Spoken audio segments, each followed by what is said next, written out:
नमस्कार। आप सभी को और विश्व भर में फैले भगवान बुद्ध के अनुयायियों को बुद्ध पूर्णिमा की बैसाख उत्सव की बहुत बहुत शुभकामनाएं।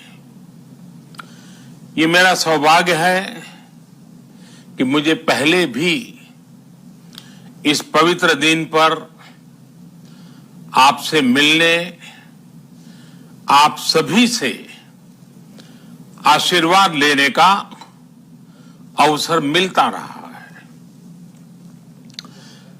2015 और 2018 में दिल्ली में और साल 2017 में कोलंबो में मुझे इस कार्यक्रम से जुड़ने का, आपके बीच आने का मौका मिला था। हां, इस बार परिस्थितियां ही कुछ और हैं, इसलिए आमने सामने आकर के आपसे मुलाकात नहीं हो पा रही है। साथियों, भगवान बुद्ध का वचन है, मनो पुब्बम गमा धम्मा, मनोसेट्टा मनोमया, यानी धम्म मन से ही होता है, मन ही प्रधान है, सारी प्रवृत्तियों का अगुवा है। इसलिए आपका और मेरा मन का जो जुड़ाव है, उसके कारण सशरीर उपस्थिति की कमी उतनी महसूस नहीं होती। आपके बीच आना बहुत खुशी की बात होती, लेकिन अभी हालात हमें वो परमिट नहीं करते हैं और इसलिए दूर से ही टेक्नोलॉजी के माध्यम से आपने मुझे अपनी बात रखने का अवसर दिया। इससे बढ़कर के संतोष और क्या हो सकता है। साथियों, लॉकडाउन की इस विकट परिस्थितियों में भी वर्चुअल बैसाख बुद्ध पूर्णिमा दिवस समारोह, इसके इस आयोजन के लिए अंतर्राष्ट्रीय बौद्ध संघ प्रशंसा के पात्र है। आपके इस अभिनव प्रयास के कारण ही इस आयोजन में विश्व भर के लाखों अनुयायी एक दूसरे के साथ जुड़ रहे हैं। लुम्बिनी, बोधगया, सारनाथ और कुशीनगर के अलावा श्रीलंका के श्री अनुराधापुर स्तूप और वास्तुआ मंदिर में हो रहे समारोहों का इस तरह एकीकरण कितनी अद्भुत कल्पना है, कितना सुंदर दृश्य है। हर जगह हो रहे पूजा कार्यक्रमों का ऑनलाइन प्रसारण होना अपने आप में अद्भुत अनुभव है। आपने इस समारोह को कोरोना वैश्विक महामारी से मुकाबला कर रहे पूरी दुनिया के हेल्थ वर्कर्स और दूसरे सेवा कर्मियों के लिए प्रार्थना सप्ताह के रूप में मनाने का संकल्प लिया है। करुणा से भरी आपकी इस पहल के लिए मैं आपकी सराहना करता हूं। मुझे पूरा विश्वास है कि ऐसे ही संगठित प्रयासों से हम मानवता को इस मुश्किल चुनौती से बाहर निकाल पाएंगे, लोगों की परेशानियों को कम कर पाएंगे। साथियों, प्रत्येक जीवन की मुश्किल को दूर करने के संदेश और संकल्प ने भारत की सभ्यता को, संस्कृति को हमेशा दिशा दिखाई है। भगवान बुद्ध ने भारत की संस्कृति और इस महान परंपरा को बहुत समृद्ध किया है। वो अपना दीपक स्वयं बने और अपनी जीवन यात्रा में दूसरों के जीवन को भी प्रकाशित करते रहे। और इसलिए बुद्ध किसी एक परिस्थिति तक सीमित नहीं है, किसी एक प्रसंग तक सीमित नहीं है।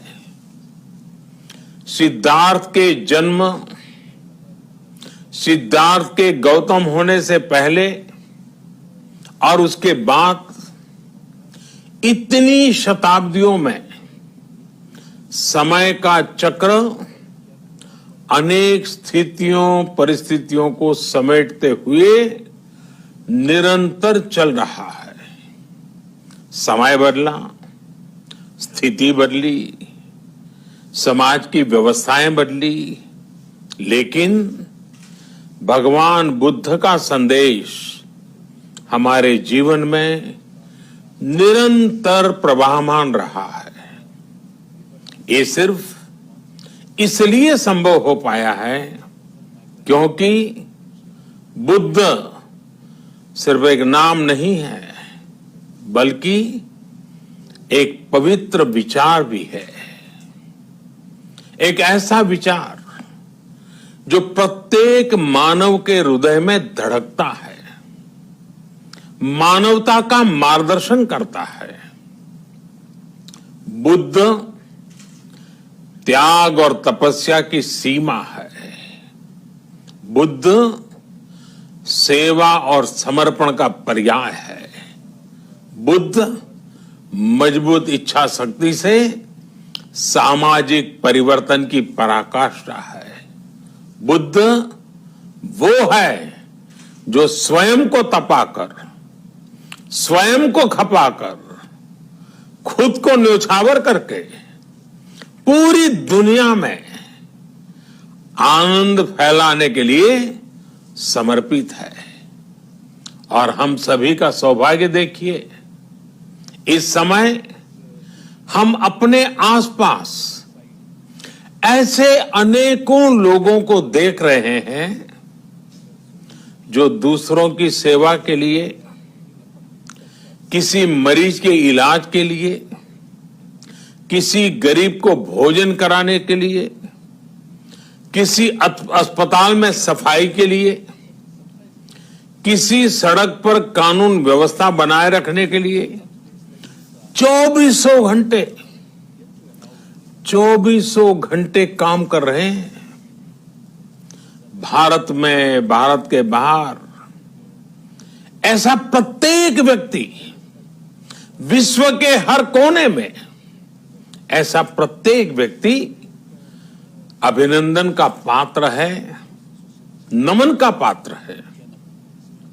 साथियों, ऐसे समय में जब दुनिया में उथल पुथल है, कई बार दुख, निराशा, हताशा का भाव बहुत ज्यादा दिखता है, तब भगवान बुद्ध की सीख और भी प्रासंगिक हो जाती है। भगवान बुद्ध कहते थे कि मानव को निरंतर ये प्रयास करना चाहिए कि वो कठिन स्थितियों पर विजय प्राप्त करे, उनसे बाहर निकले। थक कर रुक जाना ये विकल्प नहीं हो सकता। आज हम सब भी एक कठिन परिस्थिति से निकलने के लिए निरंतर जुटे हुए हैं, साथ मिलकर काम कर रहे हैं। भगवान बुद्ध के बताए 4 सत्य यानी दया, करुणा, सुख दुख के प्रति समभाव और जो जैसा है उसको उसी रूप में स्वीकारना। ये सत्य निरंतर भारत भूमि की प्रेरणा बने हुए है। आज आप भी देख रहे हैं कि भारत निस्वार्थ भाव से बिना किसी भेद के अपने यहां भी और पूरे विश्व में कहीं भी संकट में घिरे व्यक्ति के साथ पूरी मजबूती से खड़ा है। लाभ हानि, समर्थ असमर्थ से अलग हमारे लिए संकट की ये घड़ी सहायता करने की है। जितना संभव हो मदद का हाथ आगे बढ़ाने की है। यही कारण है कि विश्व के अनेक देशों ने भारत को इस मुश्किल समय में याद किया और भारत ने भी हर जरूरतमंद तक पहुंचने में कोई कसर नहीं छोड़ी है।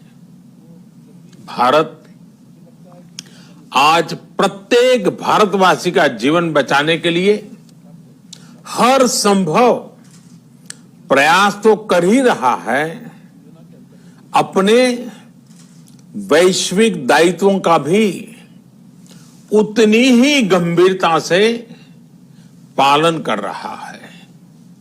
साथियों, भगवान बुद्ध का एक एक वचन, एक एक उपदेश मानवता की सेवा में भारत की प्रतिबद्धता को मजबूत करता है। बुद्ध भारत के बोध और भारत के आत्मबोध दोनों का प्रतीक है। इसी आत्मबोध के साथ भारत निरंतर पूरी मानवता के लिए, पूरे विश्व के हित में काम कर रहा है और करता रहेगा। भारत की प्रगति हमेशा विश्व की प्रगति में सहायक होगी।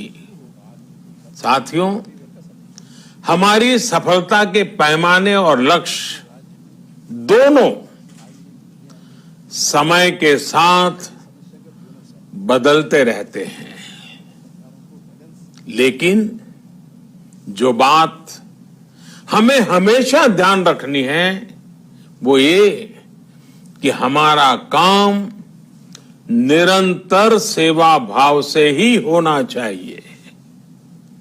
जब दूसरे के लिए करुणा हो, संवेदना हो और सेवा का भाव हो, तो ये भावनाएं हमें इतना मजबूत कर देती हैं कि बड़ी से बड़ी चुनौती से आप पार पा सकते हैं।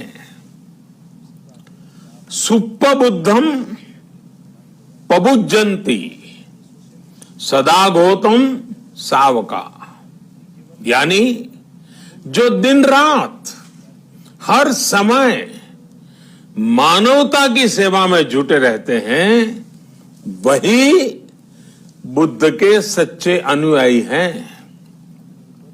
यही भाव हमारे जीवन को प्रकाशमान करता रहे, गतिमान करता रहे। इसी कामना के साथ आप सभी का बहुत बहुत आभार। इस मुश्किल परिस्थिति में आप अपना, अपने परिवार का, जिस भी देश में आप हैं वहां का ध्यान रखें, अपनी रक्षा करें और यथासंभव दूसरों की भी मदद करें। सबका स्वास्थ्य उत्तम रहे, इसी मंगल कामना के साथ मैं मेरी वाणी को विराम देता हूं। धन्यवाद। सर्व मंगलम।